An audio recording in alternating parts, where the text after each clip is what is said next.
taken care of. Welcome. Tonight is Half Hour to Health, New Patient Orientation.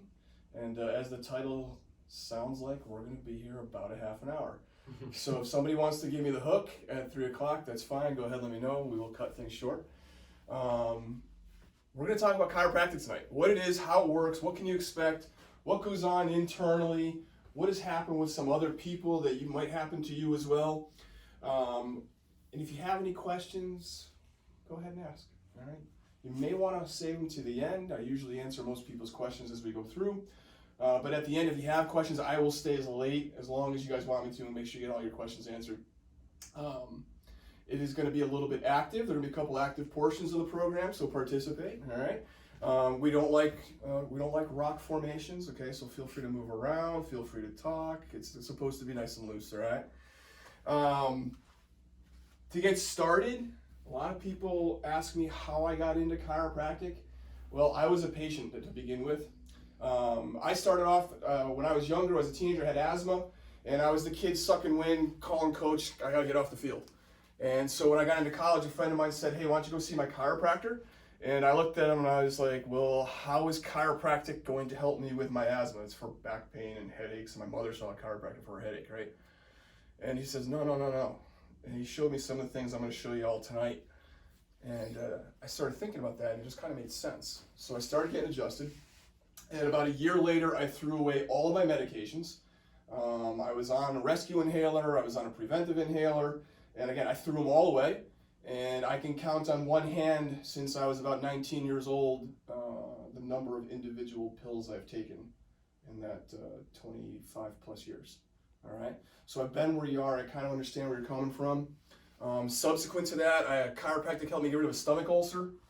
So again, I wasn't your traditional back pain problem.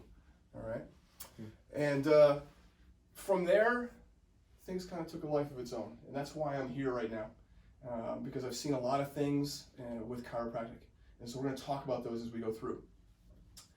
To get started with another story. I have been able to take chiropractic to different parts of the world on mission trips and help people in different parts of the world, different countries. But when we first started our practice, one of the very first people who came in, she comes in one day and she says, my 2-year-old grandson is in a coma. Can you help him? And I looked at her and said, well, if he's subluxated, then I can. And if he's not subluxated, I'm sorry, but there's nothing I can do. And she says, well, will you at least check him? I said, sure. So I followed her out of state to the hospital where this child was. And when we got there, mom and dad were coming out of a meeting with the medical doctors. And after 3 days in a coma, they had discovered that he had contracted what's called hantavirus, H-A-N-T-A. I see a couple heads nodding, so a couple people know what hantavirus is. Basically what hantavirus is, it causes swelling in your heart and lung cavities, and patients end up suffocating themselves. The meeting, they discovered nobody under the age of 30 has ever survived the hantavirus. Their son had a 0% chance to live officially, and the official recommendation was to pull the plug on the life support machine that was keeping him alive. And mom and dad said, no, we're not going to do that. We understand it's your professional opinion, but if that's going to happen, it's going to happen of its own accord.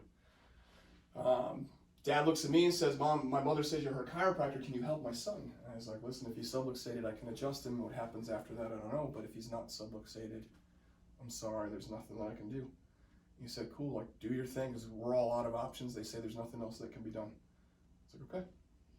So I went in there, and I'm in the PICU, and he's on a table there, and I'm checking him. I'm just kind of talking with him, and there's a 24-hour nurse over here watching everything that's going on. And they don't know that I'm a chiropractor. I'm just Uncle Brian at that point. I'm looking at him, and I can see this bump in his neck that shouldn't be there. And I'm thinking to myself, wow, this child is subluxated. I have to adjust him. But here I was, 3 months or so into practice. I had just graduated 6 months prior. I was 26 at the time. And I'm out of state where I don't have a license, in a hospital where I don't have privileges. And so my whole life is also flashing before my eyes, if I'm going to be honest. And it's kind of like, well, what do I do? And one thing you're going to learn about me is I like numbers. I just kind of see the world differently through numbers.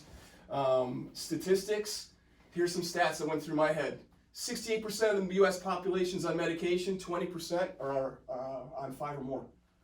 I'll give you another magic number for you. The number's 4. If you're on 4 or more medications, half the meds you're on are to counteract the side effects of the other half. The U.S. ranks 69th in terms of first-day survival rate.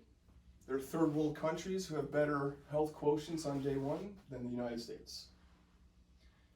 2.2 million people have in-hospital adverse reactions to their properly prescribed meds. What does that mean? Everything was done right. Right diagnosis, right medication, right dosage. People still have a problem because of that medication.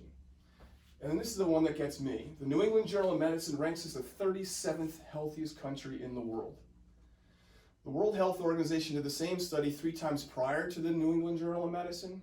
The 3 times that they did that study, they started us off at 24, and then they dropped us down to 42, and then they bumped us up to 37, which again, that's where New England Journal of Medicine has us currently. Again, there are third world countries that have better health quotients than the United States. In fact, all 4 times that study was done, Japan was ranked number 1. And when you look at their healthcare system, it's based in prevention, as opposed to our healthcare system, which is based on sit on your rear end and wait and see what goes wrong, and then try and take care of that thing to get yourself to sit back on your rear end and do nothing continuously, right? Their system is based on activity. Which again, does that mean we should eliminate medicine? Does any of this stuff mean any of that? No, we need that stuff. If I'm holding my heart in my hand, if I'm in a motor vehicle accident, if I'm having a heart attack, there's no place I'd rather be than right here. But if you want to be healthy, and you want an honest, true definition of that word health, which we're going to come to in a moment, we may not want to be listening to them. We want to be looking at other avenues. And that's what we're here for. So here's an active portion of the program. All right, go ahead and put your hands in the air. You good there? Okay. Keep your hands up if you want to take more medication. No? Okay. Put them up again. This is number 2. Question number 2, keep your hands up if you want to take more surgery for yourself this year. No. Okay. Last time. Okay. Keep your hands up if you want either of those 2 things for any of your friends or family members. No. Okay. 19 years I've been doing this every week. Nobody has ever kept their hands up. Not one person. So thank you for keeping the streak alive. Number 1, first and foremost, the streak's important. But it also begs the question of why. Why do they not want this? And why do we keep doing it if it's what we don't want? Okay? It's a philosophical question for us, okay? Here's some more stats for you. When you compare a chiropractic population with a non-chiropractic population, the chiropractic population has 60% less hospital admissions and 85% less pharmaceutical costs. So when there's another option out there, why aren't more people doing it? When it's exactly what people want. Well, that's what tonight's all about. We're going to talk a little bit about that. And so from here on out, we're not going to talk about medicine anymore because we need them. Okay, so we're going to talk now from here on out, what is chiropractic and what does it do? And we're going to start off with the 5 pillars of health. Okay, the definition of that word health is not merely the absence of pain and disease, but the optimal state of well-being of the human body. That's from Dorland's Medical Dictionary. And that last piece is the most important part, optimal state of well-being. So what are the 5 pillars of health? We have a positive mental attitude, we have exercise, nutrition, relaxation, and a properly functioning nerve system. And that's what chiropractic focuses on. So before we get into that, positive mental attitude, what you think will come to be. You know, Zig Ziglar, if anybody's ever heard of him, your attitude determines your altitude. Okay, what you got going on between your ears matters most. Exercise. Anybody know what the recommendation for exercise is, generally speaking? It's an hour a day. Yeah, anywhere from half hour to 45 minutes, 2 to 3 times a week. You got it. Okay, how about nutrition? I'll really make it simple for you. Nutrition, we overthink it. If it grows out of the ground, or if it eats something that grows out of the ground, eat it. If it grows out of a box, don't eat it, because it doesn't grow. All right?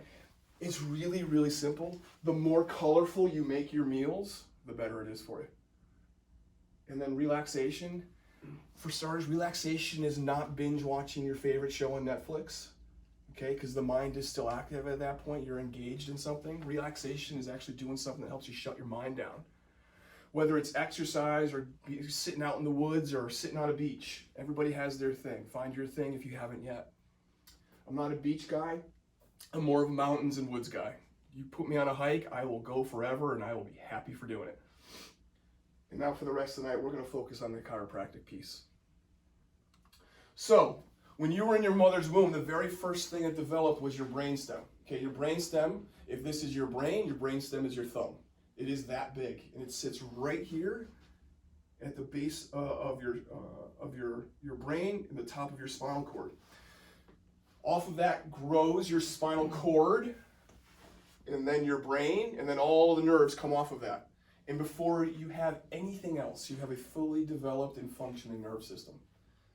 So much so it is the foundation of who we are. So can we agree that if it's the first thing, it's probably the most important? Foundation-wise? Okay. From there, all of your muscles, organs, and tissues grow. Your heart, your lungs, the big toe, all the way at the bottom of your foot. And in its infinite wisdom, nature, which I call God, put hard bone around it to house it and protect it. 24 segments which are all movable. That's your spine. When these bones get subluxated, I'll come back to the definition in just a moment, they interfere with the nerve. Okay, so a subluxation, specifically 3 parts: misalignment of the bone, pinching or interference, if you will, of the nerve, any decrease of the power that flows through. That's the big key right there, is the decrease of the power that flows through. So let's talk real quickly about power. Electricity is a great example of power, but we don't know what electricity is. We know what it does. We see the results of it. The light turns on, we can see the television. We play games on our phones. We know what electricity does, but we don't know what it is per se. Okay, so flowing through your spine, through your nerves, we all have an innate intelligence. Okay, definition of that word innate is that which you're born with. There's an intelligence that we're all born with.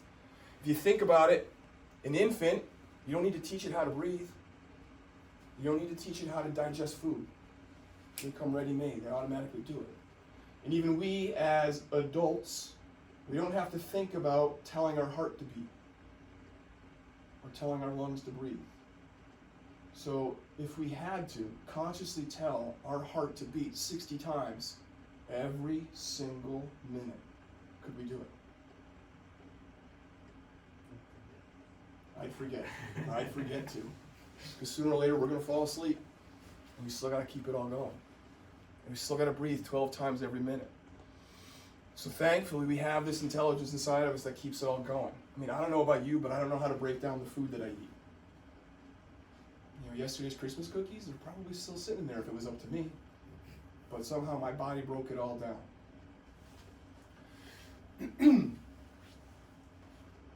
That intelligence helps us adapt. And that's the big thing right there. As long as we're adapting, we're healing.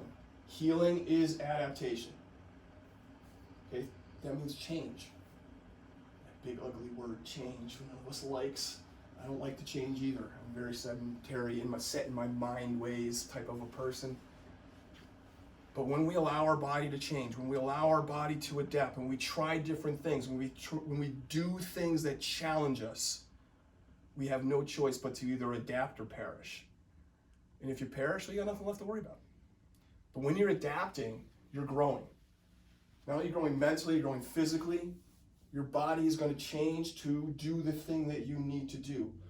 And when it comes to healing, if you think about it, if you cut your finger, now you've opened up the skin, it's going to bleed, but over time, what's it going to do? It's going to heal.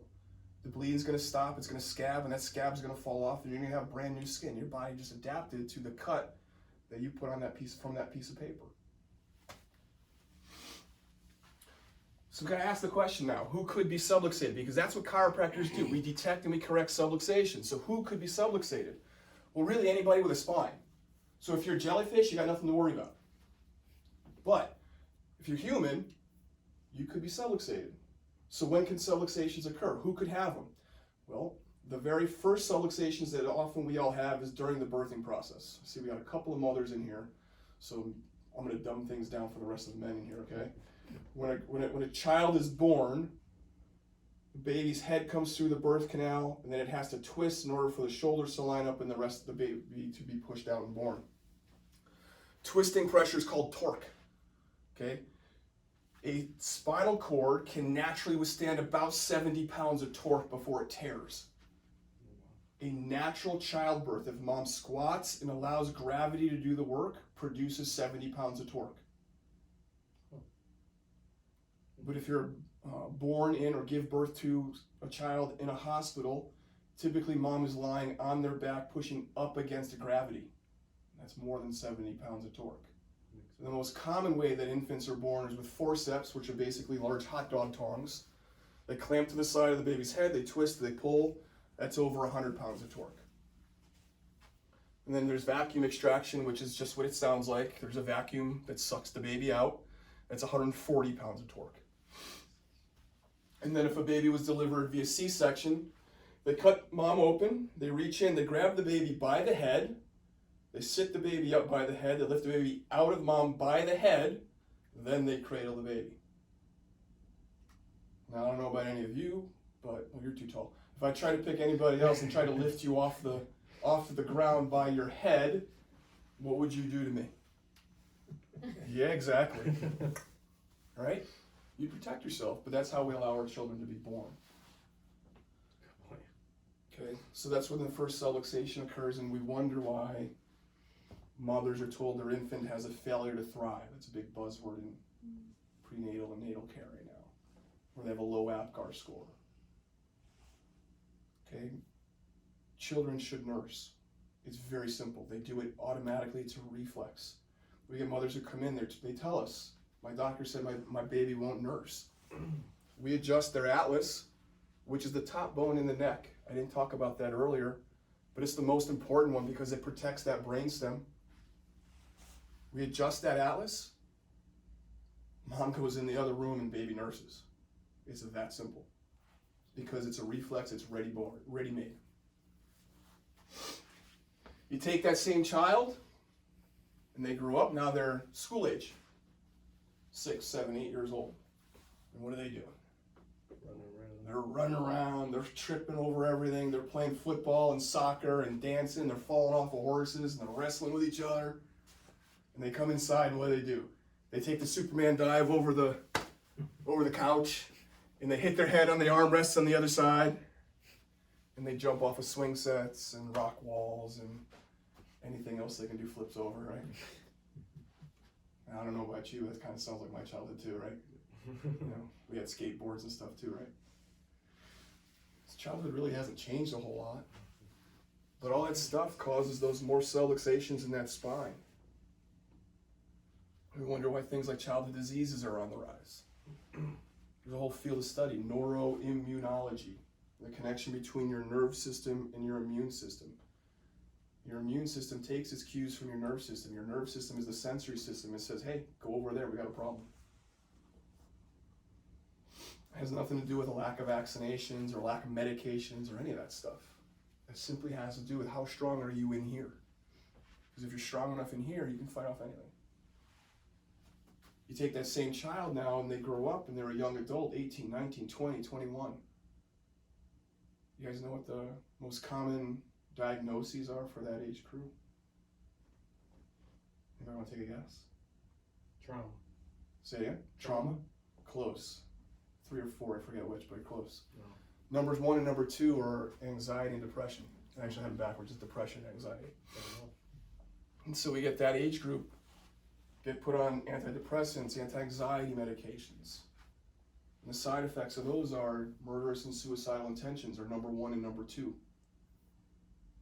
know, and then we see them on the 11 o'clock news because they just shot up a school and they look like this. Every time. They look like this. And I look at that and I say, wow, that posture means a left atlas. I know left atlas, that correlates with mental issues, depression, anxiety, such. I'd love to adjust that kid and prevent all that stuff from ever happening, which is why we adjust infants. I've been invited into delivery rooms. Mom delivers the baby, dad calls me up. Baby's here. Great. Boom. Get them cleared out right away. That's Connie. We met her at the Canton Town Fair. She was on 7 different antidepressants or / anxiety medications. 7. And she was on a suicide watch. She had somebody walking around with her wherever she went. She came in here, she started getting adjusted. About a year into her care, we're at that table, I adjust her, big loud pop, everybody kind of looks up, the place was packed, people's literally getting out of their seats going, what was that? She just stands up like, great, I'm not sad anymore. And out she walks. Okay. Perfect. Yeah. She comes back in, long story short, she renewed the relationship with her daughter, started babysitting her grandson again. She had been married and divorced 3 times. She started going on dates again. And then she participated in Miss Senior Connecticut pageant. Evening gown, life philosophy. Like, what is it? You know, what is that? She's heading in one direction. Nope, we're gonna go about face and go the other way, and life gets better. What is that? What do you call that? What do you call that? Again, I call it spirit, I call that God. And every time we adjust at that table, that's what we're connecting. We're connecting you with that potential that we all have inside of ourselves. So, how often do I need to come in? How long do I need to come in for? Everybody starts off at 3 times a week, correcting that subluxation, correcting that subluxation. What I do individually might be different. You know, we all have unique patterns. The atlas alone has something like 276 patterns for the one bone. So it may look like I got fat hands, so it may look like I'm just pushing on the same part of you or the same part of all of you, but really there's a lot of differences at play there. How long do you need to be coming in for? How long do you think you want to be healthy for? How often do you want to be functioning at 100% life? Okay, you'll come in as long as you think being subluxated is bad for you. The day you think being subluxated is good for you, you don't have to come in anymore. It's fine. I get it. Think about the alternatives. You know, getting adjusted does help prevent arthritis. It's been shown. So if you get diagnosed with arthritis, how long does that last for? Forever. You know Michael J. Fox? Well, some of the younger people may not. Michael J. Fox, a popular actor, has been diagnosed with Parkinson's. So Parkinson's, multiple sclerosis, Alzheimer's, it all has to do with plaque in your nerve system, especially in your upper neck, brainstem, brain. If you get that diagnosis, any kind of a neurological disease like that, how long does that last for? Not too long. Depends on when they catch it, right? You know? They've shown research out of the University of Albany that when those folks get adjusted, the plaque actually gets resorbed. Kind of cool. We've had Alzheimer's patients in here. We start getting them adjusted, and they start carrying on in the moment conversations with their adult children. It's kind of cool to watch. Which anybody who knows or has a family member in that situation knows those don't come around very often. Heart disease, how long does that last for? Take your choice. You're going to do something. Health is never sedentary. Health never sits still. It's never neutral. It's always moving in one direction or the other. You are actively engaging one direction or the other. Which way do you want to actively engage? Netflix? I don't want to pick on Netflix, but television, right? Or do you want to actively engage in something active? Jane is a teacher. She started off with us with headaches. She had debilitating migraines. We started adjusting her. Those cleared out. And then she was talking with a friend of hers because her and her husband had been trying to have kids. And so she comes and has a conversation. She's like, listen, I was diagnosed when I was 15 with ovarian cysts. I was told I'd never have kids. Can you help us with that? Because my friend said that you might be able to. I was like, well, yes. I said, basically what's going on is you're walking around with a refrigerator full of food that's not plugged into the wall socket.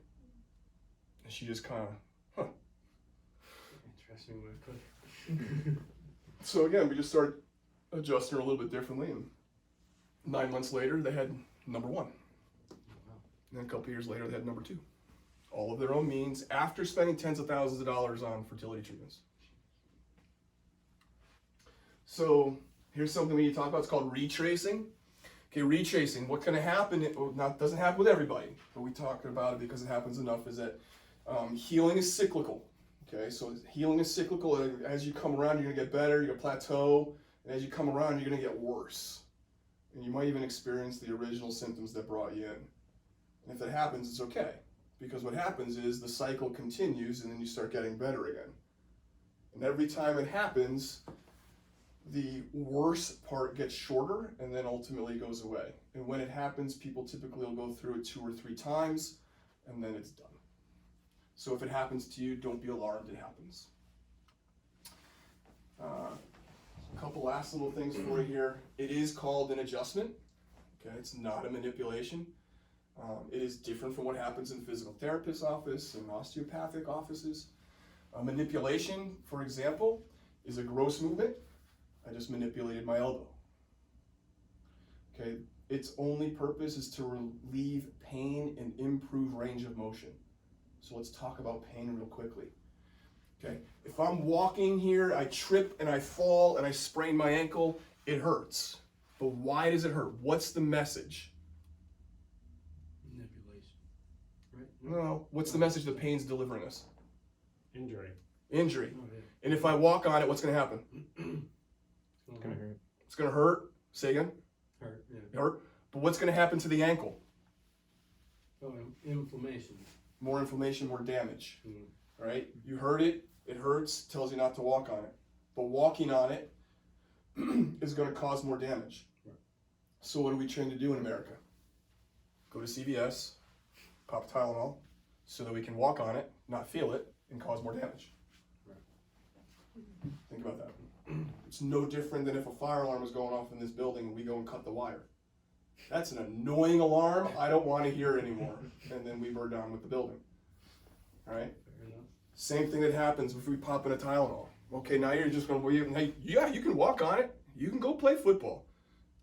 It's still going to cause more damage to that ankle because your body is not saying, hey, rest it for a moment. Do what needs to be done. It's no different than a manipulation. Okay, I'm not human Tylenol. Difference with an adjustment is that it's specific. We're here to move one bone, one joint. Turn on the power to one nerve. And then let your body decide what needs to be done. Your body's infinitely more intelligent than I am. I promise you that. Okay, I may have a piece of paper on my wall, but that's all it is, just a piece of paper. If you think about it, I cannot help you digest your food. I cannot help you see or hear me right now. You are doing that on your own. Your body already knows what it needs to do in order to heal itself. They've also put people into these open MRI machines and they start adjusting people while the machine is on, and they see what parts of the brain starts firing. You'll see changes in your autonomic system, again, breathing, heart rate, things like that. You'll see differences in the way you make decisions. Your decision-making capacity changes. Mental capacity changes. We've had students come in here with ADD, getting C's and D's and F's. We start getting them adjusted within one marking period, they're having A's and B's. And they're chill. Cool. There's a lot more to it than that. So some of our core values, we believe in God, we believe in freedom, we believe in being innately guided. Let your body tell you, let your mind tell you, let your heart drive you. Be dynamic. We believe in leadership, love. Everything comes from love. If you ain't loving people, you're doing it wrong. Just love on people. Teamwork. We are a team. Okay, had it happen tonight, someone's like, I'm not trying to tell you how to take care of me. I just want you to know that I know what's going on with my body. I fully respect that. You know more about your body. You've been living with it for however long you've been living with it. Go ahead and open up.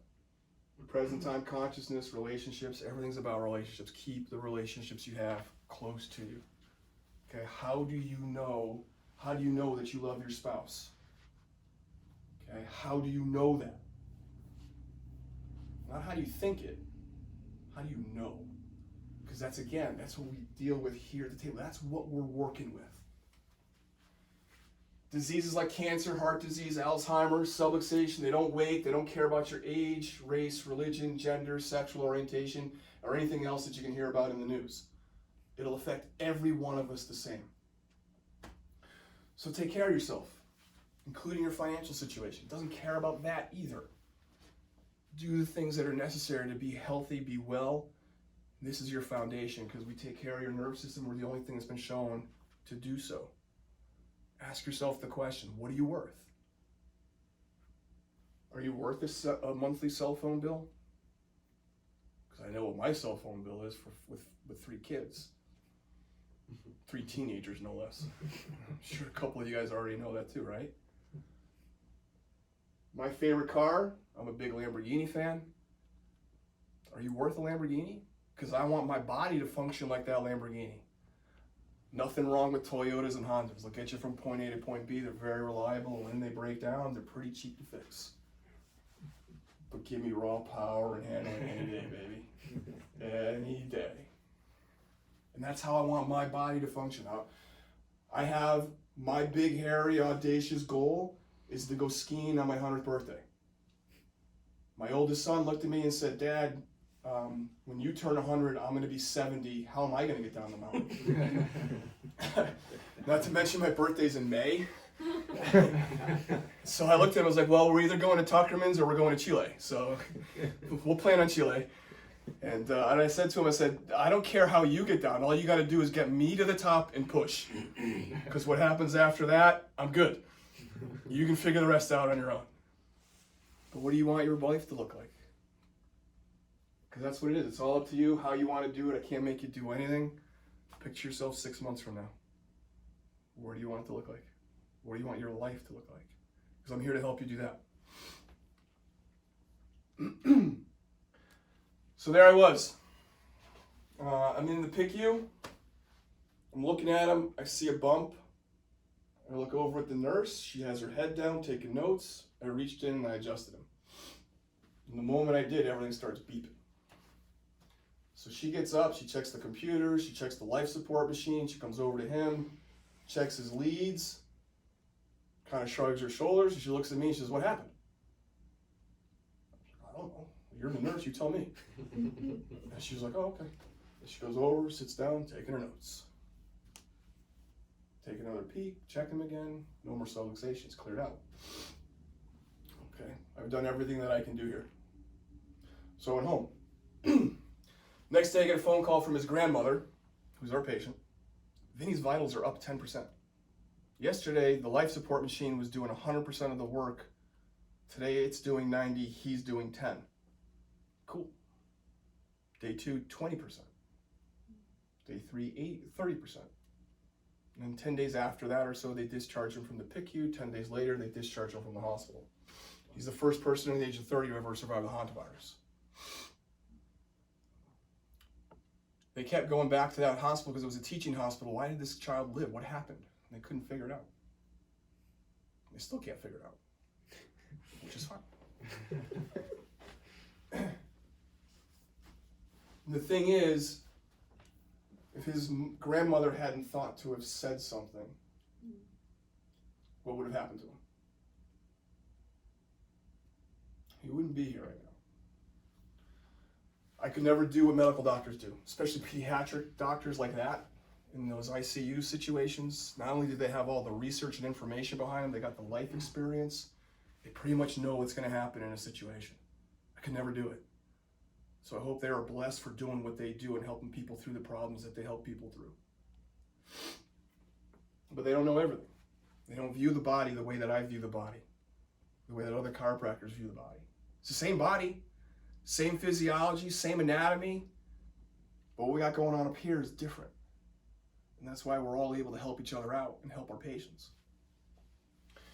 And so that situation that he had to go through was brutal, but he's saving more people because of it. Because I get to tell his story. there's 50,000 cars that drive by here every day. More and more turn in here, or we find them other chiropractors someplace else.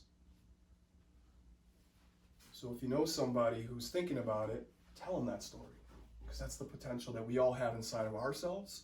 It doesn't leave us because we're adults. And if they're in another state, let me know. We'll find them somebody. I found people in India, and I found people in the UK. We'll work it out. He still gets adjusted. Obviously, he needs to. He's got this ugly bee on his shirt. His brother, good kid. Much clearer.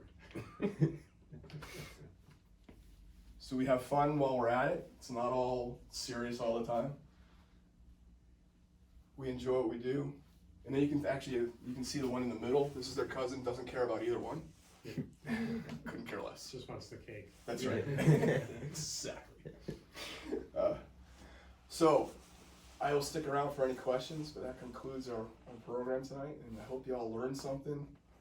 And like I said, if you know anybody who's interested, let us know. We've got referral cards for complimentary exams and such that we can hand you. All right. Thank you for coming out. Any questions?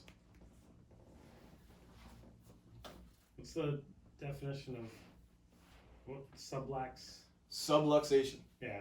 Okay, so subluxation is when the spine misaligns, interferes with the nerve, and decreases the power flow between it, or over it, however you want to look at that. If you want to break the word down in a literal sense, subluxation. Prefix sub means, here's an SAT question for you. Like, I don't know how to describe Correct. it, but Below. Under. yeah. Less than, under, below. Exactly. Lux means light. Nation is condition of.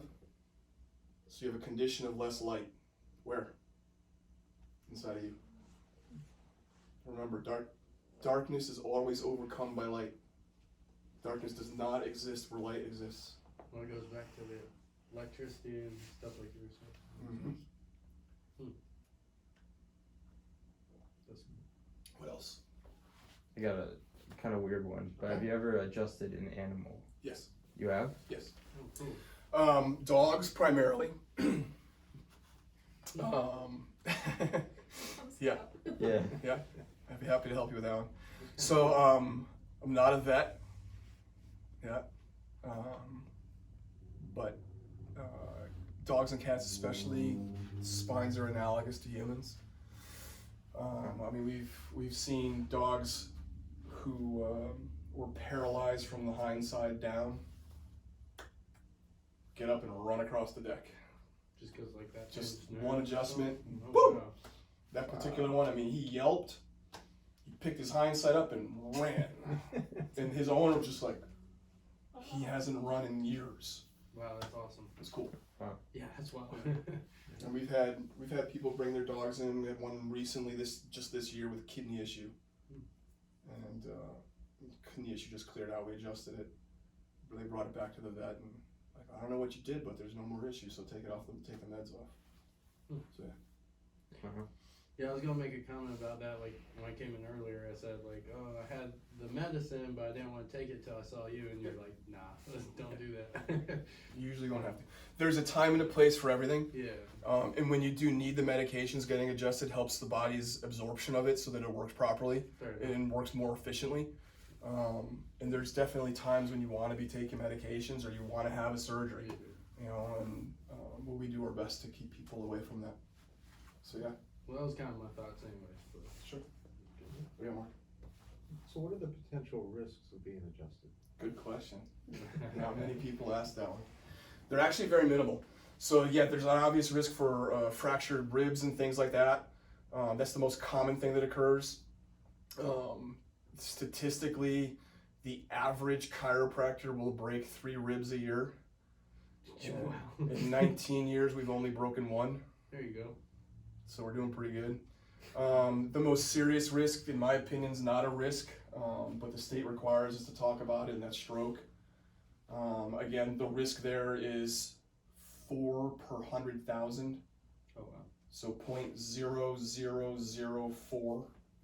Is that more coincidence, or Yes. is that really a risk? 100% coincidence. We actually have a lower rate than somebody who goes into a hairdresser and gets the hair dryer. Oh wow. Yoga, if you are a Hot yoga yoga? practitioner, if you're a yoga practitioner, you have a higher incidence of stroke than getting adjusted. What would cause a stroke? Yep, they claim that it's an arterial dissection from a cervical adjustment. But again, if you're being specific, if the practitioner is being specific, there's no way to do it. When you dissect a cadaver, there's so much slack in a dried out specimen, let alone a live one where there's much more flexibility in length, if you will. If the practitioner is doing what they should be doing, there's no risk. But again, the state requires us to say it. Because again, when those things have happened, and there's 6 documented cases in 125 years of chiropractic, they were done by people other than the chiropractor. So for example, one was done by a spouse, another one was done by a martial arts instructor, another one was done by a massage therapist. Point being, if you know what you're doing, it's not gonna happen. What's your view on massage therapy devoid of people that try to make adjustments? Great, do it. Yeah. I think people should be doing it regularly, monthly at the minimum. Getting massage as well. Absolutely. Get somebody good. Have 2 of them, in my opinion. Somebody's gonna. So like when, say you have like a really tight hip, like the physiology of them, is it just like getting like the blood flow and just getting it like, because it all tightens up during an injury, right? Depends on what happened. There's no way to answer that question directly without knowing the specific of the case. Right.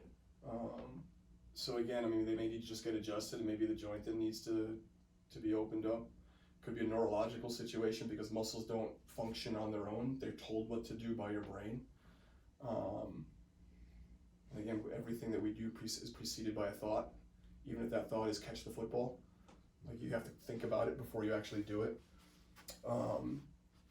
So it all depends on what's necessary, But when you have a muscular issue like that, getting a massage, absolutely. PT, do it. No issues with any of it. There's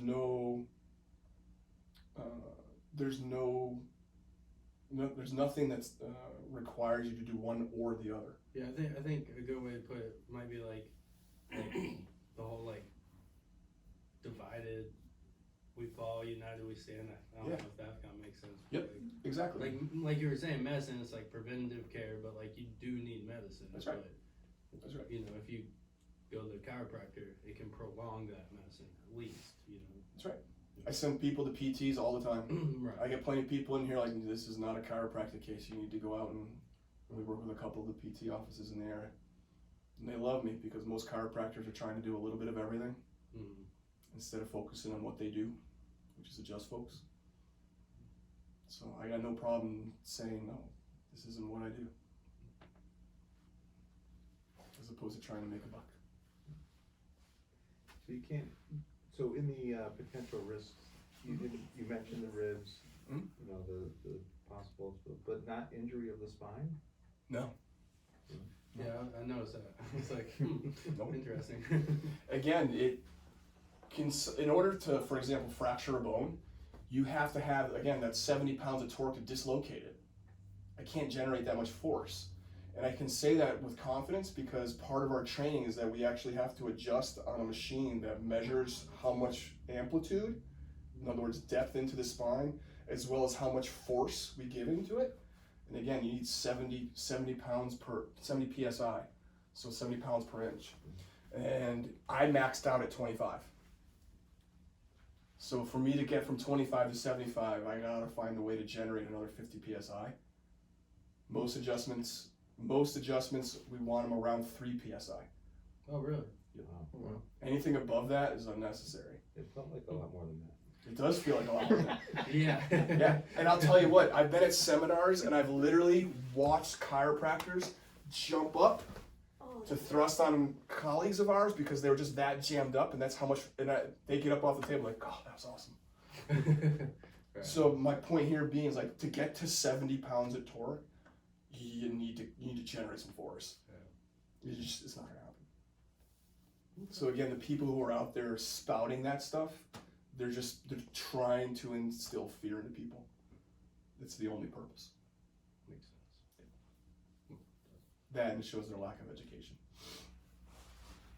So like when you were getting your treatment for, well, it wasn't specific treatment for asthma, but it was just general chiropractic care, and that just fell into the same. Yeah. I was getting my atlas adjusted, I was getting my thoracics adjusted, and again, those are the nerves that go into the lungs, and that's what cleared me out. I was all jammed up, and once we released that tension, within the nerve system, the tension within the nerve system, I've been able to breathe much better since. Again, I've never had to take another inhaler, Yeah. That's awesome. which again are just steroids anyway. What else? You guys are good. That's awesome. Definitely gonna be recommending chiropractic to my patients. Anybody else? What about stomach issues? Somebody with stomach issues. Oh, yeah. How does that? Again, it's primarily atlas, but depending what they've got going on, it would be mid-thoracics, typically T5 or 6, 7. Again, it depends on where the subluxation is, what the subluxation is. But as you clear that out, again, the body heals itself. What about hard slice? Say again? Hard slice? Hard slice? Golf? Oh, yeah, oh gosh, yeah. Nice.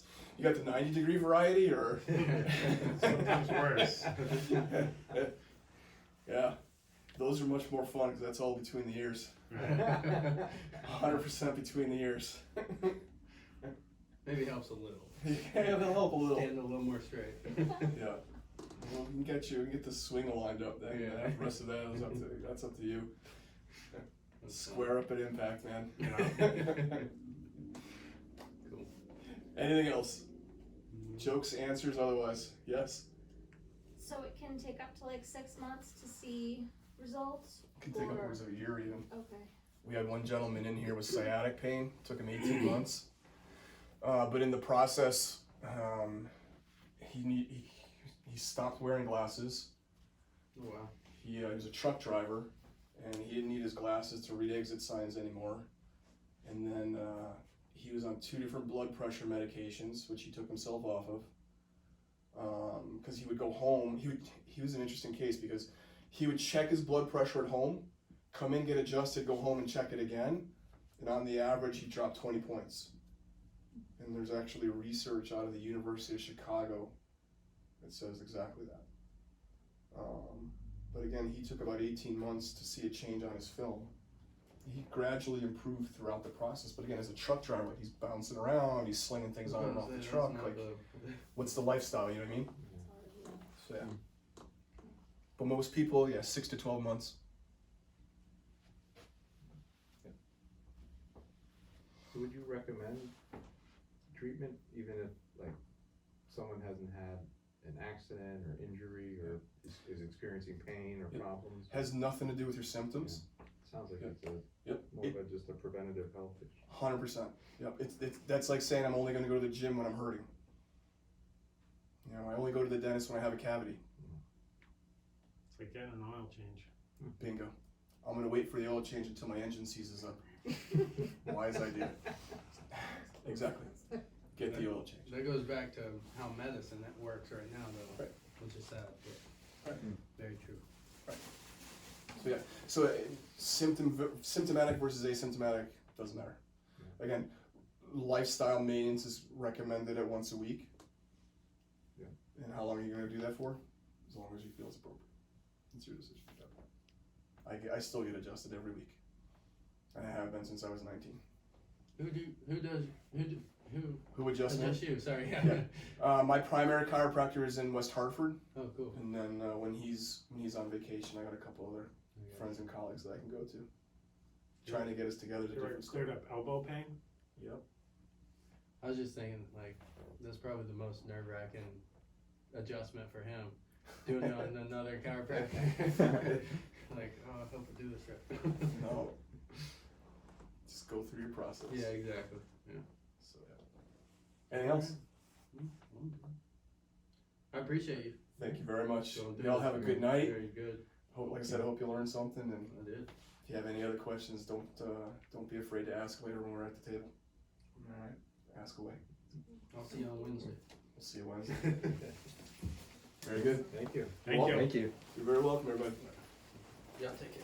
You as well. We got. You too. Thanks for the gift. You're welcome. Oh, that book's really good. Oh, yeah? It's really good, yeah. I haven't even looked at it yet. Oh, sorry.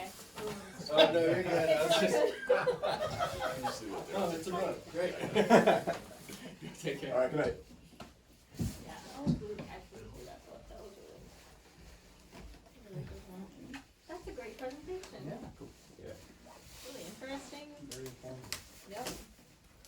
Good. It's awesome. Kind of connects some of the other dots, right? Yeah. Good. That's my hope. Yeah, it doesn't, I don't think people are very much aware What? of it. And What's informed that? about chiropractic. I mean, I didn't know really anything, and Kate knows more than I did, just of her injuries in the past, but. Sure. Most people think it's when you have back injury or something you go in. It's just not. It's what motivates most people. Did you hear him talk about But there's so much more. to it. Yeah. It's interesting you mentioned retracement too, because like after you adjusted me on Thursday, like I felt like my neck was stiff for Right, if you say that, That's why you'll you go to a few work. days, like it You have felt to like stay. stiffness when I had my accident. Yeah. You know. But ice for stiffness too, right? It's an hour. Did you ever ice it? If it's inflamed, like if it feels boggy to the touch, ice it. What? Stiff. Yeah. Stiff's the tough one because sometimes heat works, sometimes ice works. And it's one of those things. You try it. If it works, great. If it didn't work, try the other one. Yeah. And there's no rhyme or reason to it. It's just how your body responds. Cause you felt weird in your head too, right? Like falling. Yeah, like when you have a cold, you feel like Yeah. a head cold stuffy. Sure. I felt like that night. He was ready for my What? stroke, so yeah. Yeah. Hence the question. Yeah. I get it. I get it. I'm glad that you asked. It's good. Yeah. No, But it that shouldn't worry, or shouldn't. doesn't worry me. No. When those, in fact, it's funny because sometimes I'll get adjusted and like if I'm feeling something coming on, one of two things will happen. I'll either start draining or I'll get worse. And like the moment I get adjusted, it's like all of a sudden, woof, it's like it hits like a cloud, right? And I'm like, awesome. And people typically hear like, why do you want to feel worse? Because in order to feel better, you got to get to the worst point first. And so that's the whole thing is like if you think of healing as a pendulum, Yeah. you got to hit ground zero before you come back up. Good, so maybe that's what's happening to you. And it speeds that whole process up. Feeling awful. Yeah. You know, it just speeds those processes up. And it, like if you never did anything like this, like it's just gonna take. You're just like, okay, what else is gonna happen next? You're waiting for the other shoe to drop proverbially the whole time, right? And this is just like, boom, get you there and get you going. And then it heals back stronger. In my opinion, it does. I mean, I got 3 kids, and we've never had an ear infection. Yeah, do you know this? Have you heard this? His kids are never sick. Never ever. We go to the doctor once a year. And you adjust them. Yeah. How early do you start adjusting? I mean. Infants. Our youngest patient, I mean, all 3 of my kids, I delivered my youngest. I literally caught him, spun him around, and adjusted him. You know, and again, the youngest, again, 4 hours old, you know, 2-3 hours old, and all the way up. I've seen him, he just, like, I've seen you do it, you just, Literally, this is like, that's more pressure that it takes to adjust an infant. Like if you go grocery shopping and you're testing tomatoes, Yeah. that's the pressure it takes to adjust an infant. That's it. It's simple.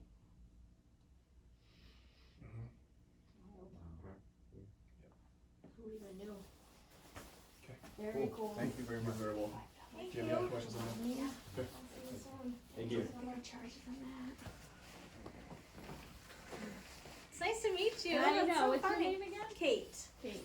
What's your last name? Amy Browning. Yeah, I actually I did most of my subbing last year in Jenny Vickness.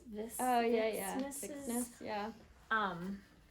I did get to actually sub with her once too, but most times because she was alone last year, so Yeah. when she was gone, I would fill in for her.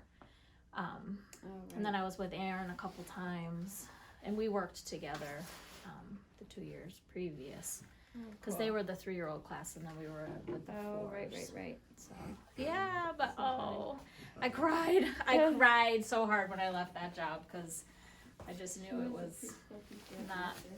I just couldn't do it the next year, but last year. No, it's been a lot of fun. Oh, it's great, and it's a great community Get your too. camera. Yeah. We Yeah, love I it. know. We love it there. So it's so nice to meet you. I know. Nice meeting you. I'll probably see you Yeah, what's your on name again? campus. Amy Lillauer. Okay.